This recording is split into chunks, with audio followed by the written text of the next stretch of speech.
नमस्कार, मैं डॉक्टर विष्णु माने पिछले 5 साल से गर्भ संस्कार के ऊपर काम कर रहा हूँ। सच में ये विधि जो है, ये साइंटिफिक विधि है। एक माँ एज अ डिज़ाइनर अपने कोख में ही अपने संतान को बाई बर्थ, जन्म के साथ में ही कैपेसिटीज, स्वभाव, स्वरूप और संस्कारों का ये उपहार देती है। ये जो 9 महीने नेचर ने एक माँ को दिए है ना, वो एज अ डिज़ाइनर दिए। लेकिन आज की जो कई सारी माएँ हैं, वो भूल चुकी है कि मुझे अपने कोख में ही संतान को बेहतर बनाना है। ये समय उस माँ ने किसी को बेच दिया है। दोस्तों, ये जो 9 महीने का समय है, इस संतान के जीवन में वापस कभी नहीं आने वाला है। ये संतान आ जाइए, वापस कभी नहीं आएगी आपकी कोख में। और इसीलिए ये समय जो है, वो प्रोसेस के दौरान डेवलप होते हुए इस बेबी को कोख के दौरान ही देना जरूरी है। जिस माँ ने ये समय अपने संतान को दिया है, आज वो संतान सबसे अलग हो चुकी है। लगभग 18 प्लस कंट्रीज से लाखों लोग हमारे साथ में जुड़ चुके हैं और उनकी जो संतानें हैं वो आज बेहतर बन चुकी है। मात्र 3 महीने से लेकर 1.5 साल की उम्र तक संतानें हैं जिन्होंने वर्ल्ड रिकॉर्ड बनाए, वो बोल पा रहे। WHO का जो माइलस्टोन चार्ट है वो कई गुना पहले अचीव करते हुए हमें आज महसूस हो रहा है। सो सच में संतान जो है वो बाई चांस नहीं, बाई चॉइस होनी चाहिए। बाई चॉइस का मतलब है जागरूकता से प्रयास कर कर उस संतान को प्रोसेस के दौरान ही जीवन भर का ये उपहार देना है। कई बार गर्भ संस्कारों का नाम सुनने के बाद में लोगों को लगता है कोई रिलीजियस वर्क होगा, धार्मिक विधि होगा, पर ऐसा बिल्कुल भी नहीं है। आज हमारी इतनी बड़ी कम्युनिटी है, हर कास्ट से आज यहाँ पे लोग जुड़ चुकी है। कई सारी मुस्लिम मॉम है जो हमारे साथ में जुड़ चुकी है और मतलब सैकड़ों माएँ हैं जो अपने संतान को कोख में ही बेहतर बनाने के लिए प्रोसेस में आ चुकी है। और इसलिए मैं हर किसी को बताना चाहता हूँ, ये अपॉर्चुनिटी है। 9 महीने गर्भ संस्कार का मतलब क्या है? गर्भ संस्कार यानी उस हर एक गर्भवती माँ का पूरे 9 महीने के लिए happy, active, creative, energetic, peaceful, stable, positive और कंसिस्टेंट रहना, यानी गर्भ संस्कार होता है। जो माँ या जो माता पिता प्रेग्नेंट है या प्रेगनेंसी के लिए प्लान कर रहे हैं, उन सभी ने इस प्रोसेस को जान कर लेना जरूरी है। अगर आप इसे जानते तो शायद आप कर पाएंगे, जानेंगे नहीं तो पाने का सवाल ही नहीं है। कई बार लोगों को पता नहीं है कि प्रेगनेंसी में क्या करना है, मेंटली, इमोशनली कैसे रहना है।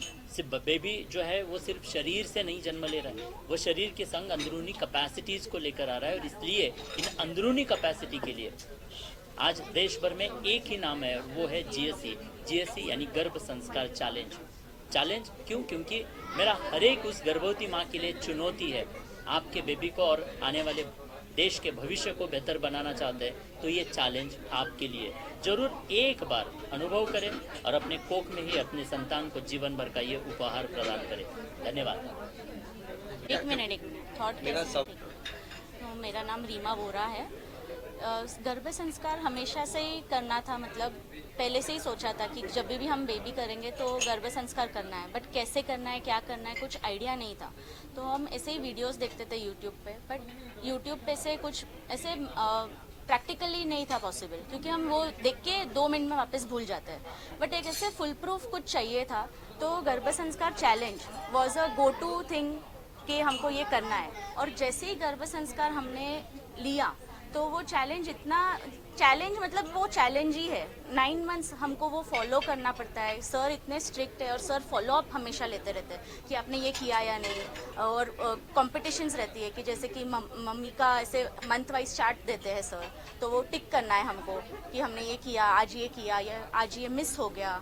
तो वो पूरा एक ऐसे फॉलो अप रहता है और सर इतना मोटिवेट भी करते हैं, और सर की पूरी टीम कि कैसे करना है, क्या करना है, वो पूरा हमें एक्सप्लेन करते हैं। और it is a beautiful journey. अगर तुमको एक अच्छा बच्चा चाहिए मेंटली और फिजिकली, और इवन एज अ मदर, कि हम लोग इतना स्ट्रेस लेते हैं, छोटी छोटी बातों का हम स्ट्रेस लेते हैं कि मेरे बच्चे को कैसे होगा, क्या होगा। तो गर्भ संस्कार चैलेंज हमेशा हैंडी आता है कि हम कुछ भी पूछे, कुछ भी करें, हमको आंसर मिल जाता है। और मेरा बेबी जब बॉर्न हुआ तो मेरा वेट तो बिल्कुल नहीं बढ़ा प्रेगनेंसी में, but my baby was very healthy. I had a baby of 3.86 kgs. So that was a big thing for me. Thank you. नमस्ते, आई एम श्रुति माने। मैं पुणे से हूँ और ये मेरा फर्स्ट बेबी है। मैंने GSC 8 मंथ में ज्वाइन किया था। और अभी जो मैं देख रही हूँ समरजित में जो चेंजेस है वो सेकेंड मंथ से ही मतलब ओम क्लियरली बोलता है, मतलब वो जो है सबके लिए ही शॉकिंग था। और अभी जो है वो बहुत ज़्यादा एक्टिव है, जो कुछ भी अफर्मेशंस मैंने लिखे वो सारे मतलब वर्क करते हैं हम लोग रोज़ कुछ तो कुछ नया देख रहे हैं उसमें। So I am really grateful for GSC। Thank you. आप क्या सोचते हो और आपको ये थॉट कैसे आया? क्या देखिए, हम डॉक्टर हैं, ठीक है, बट इसका मतलब ये नहीं है कि हम अपनी जो संस्कृति है इसमें मानते नहीं है। हमें बहुत अच्छे से पता है, पूरे भारत को पता है, अभिमन्यु की स्टोरी हमें बताने की ज़रूरत नहीं। तो ये तो हमें पुरातन से पता है कि गर्भ संस्कार नाम की चीज़ है, ठीक है। इसी वजह से हमने ये गर्भ संस्कार को चुना। और कोई आपको पूछना है मैडम? हाँ। मैडम ये बताइए, आप दोनों एज अ पेशे से डॉक्टर्स हैं, आप अपने दूसरे बेबी से अपने बच्चे को क्या कंपेरिजन में अलग तरीके से देखते हैं, और ये थॉट मतलब हर जगह रहता है, किस तरीके का? ये जो GSC है उसमें सबसे इम्पॉर्टेंट है अफर्मेशंस। तो अफर्मेशन में आप लिटरली अपने बेबी को डिज़ाइन कर सकते हैं कि मुझे अपना बेबी काम चाहिए, इंटेलिजेंट चाहिए, स्ट्रॉन्ग चाहिए। तो मैंने ये सारे अफर्मेशंस बहुत मतलब मैं 4th मंथ से ही लिख रही थी, और अभी मैं देख रही हूँ, आई कैन एक्चुअली सी कि ये बहुत काम है। और बाहर मैं जाती हूँ तो अभी जो ये टॉडलर एज है, बच्चे स्क्रीन से ज़्यादा अटैच रहते हैं या फिर क्रैंकी हो जाते हैं उनको जो ना मिले, बट ये बहुत शांत है, किसी के भी साथ बहुत ही इजीली ये एक्वेंट हो जाता है। और हमने उसको अभी ट्राई भी किया प्री स्कूल में, तो इससे बड़े जो बच्चे हैं वो रोते हैं, they are not able to adjust. और एंड वहाँ के जो टीचर्स हैं वो सरप्राइज हो गए कि ये फर्स्ट डे से ही उनके साथ अच्छे से एडजस्ट कर रहा है। तो ये सब मुझे लगता है कि GSC में मैंने जो अफर्मेशन प्रेगनेंसी के टाइम जो किए थे उसी का रिजल्ट है। आज ये मतलब जैसा मैंने चाहा वैसे मुझे मिला है। Thank you. करना चाहूँगा सर। एक्चुअली आप जो गर्भ संस्कार कर रहे हैं, मेरे हिसाब से जैसे पहले स्टार्टिंग में सर ने बोला था, we should not focus on result. मेरे हिसाब से गर्भ संस्कार इसलिए नहीं करने चाहिए कि कल को बच्चा आएगा और पैदा होते ही हमारा नाम गिनीज बुक में आ जाएगा। गर्भ संस्कार इसलिए करना चाहिए कि उसमें कोई नेगेटिव थॉट्स ना जाए, नेगेटिव चीज़ें ना जाए। तो जो कुछ हम पॉजिटिव एटमॉस्फेयर रख सकते हैं वो रखने के लिए मेरे हिसाब से सबने गर्भ संस्कार करने चाहिए, ना कि कोई एकदम हमें कोई एक आउट ऑफ द वे कुछ बच्चा आ जाएगा और अचानक आते ही कोई वर्ल्ड रिकॉर्ड कर देगा। Thank you. तो गर्भ संस्कार तो पता ही था, लेकिन कौन सा करे इसमें थोड़ा प्रॉब्लम था, क्योंकि जब भी देखो कोई भी ऐड तो भगवान का ही ज़्यादा कुछ तो पूजा प्रार्थना रहती थी।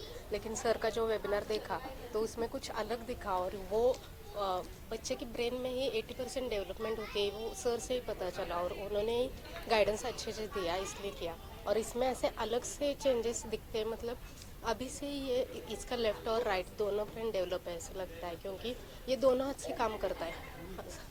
ऐसे जो होते हैं जिनका सिर्फ राइट ही डेवलप होता है वो एक ही हाथ से करेंगे। और इसका थॉट प्रोसेस भी अलग है बाकी बच्चों से, क्योंकि स्कूल में भी इसको इसके ही सर्टिफिकेट में अभी आया है कि एक्सीलेंट पार्टिसिपेशन इन क्लास। मतलब इसका कुछ तो अलग है, इसलिए टीचर्स भी इसको बोलते हैं, इसलिए ऐसा लगता है कि ये अलग है बाकी बच्चों से।